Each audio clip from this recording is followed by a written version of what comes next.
ঠিক আছে। তো এটা সিলেক্ট করার পর আমরা জাস্ট ডিলিটে ক্লিক করে দিলাম, দেন এখান থেকে দেখেন ক্লোজে ক্লিক করে দেবেন।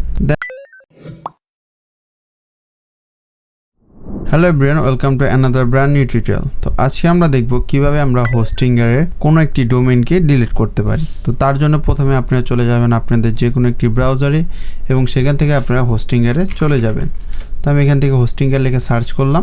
তো এখান থেকে আমি সরাসরি লগ ইন করে নিচ্ছি। লগইনে ক্লিক করার পর এখানে আপনি লগইন অপশনটা দেখাবে। জাস্ট আপনি যদি জিমেল দিয়ে লগ ইন করে থাকেন জিমেলে ক্লিক করবেন, বা ইমেল পাসওয়ার্ড দিয়ে লগ ইন করে থাকলে সেটা দিয়ে লগ ইন করবেন। তো আমি এখান থেকে জিমেল দিয়ে লগ ইন করলাম। লগ ইন হয়ে যাওয়ার পর দেখেন বন্ধুরা, আমার কিন্তু এখানে অনেক ধরনের ডোমেন এখানে কিন্তু ইনসার্ট করা আছে। তো এখান থেকে আমরা জাস্ট ওয়েবসাইটে ক্লিক করব।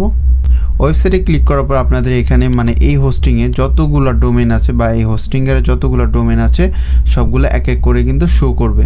এখন এখান থেকে আপনারা যে ডোমেনটা ডিলিট করতে চান সেই ডোমেনের আন্ডারে গিয়ে জাস্ট ওপরে দেখবেন কি 3 ডট একটা আইকন আছে, সেখানে ক্লিক করবেন। ক্লিক করার পর নিচে দেখবেন ডিলিট ওয়েবসাইট নামে একটি অপশন আছে, জাস্ট এখানে ক্লিক করে দেবেন।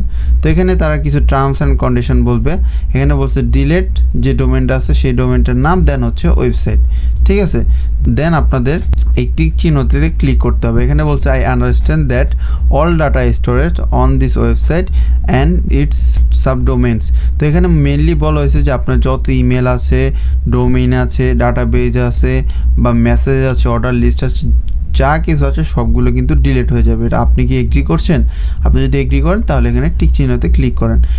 এটা যখন ক্লিক করবেন তখনই কিন্তু ডিলিটটা ভিজিবল হবে। ঠিক আছে, তো এটা সিলেক্ট করার পর আমরা জাস্ট ডিলিটে ক্লিক করে দিলাম, দেন এখান থেকে দেখেন ক্লোজে ক্লিক করে দেবেন। দেন দেখেন রিলোড করার পর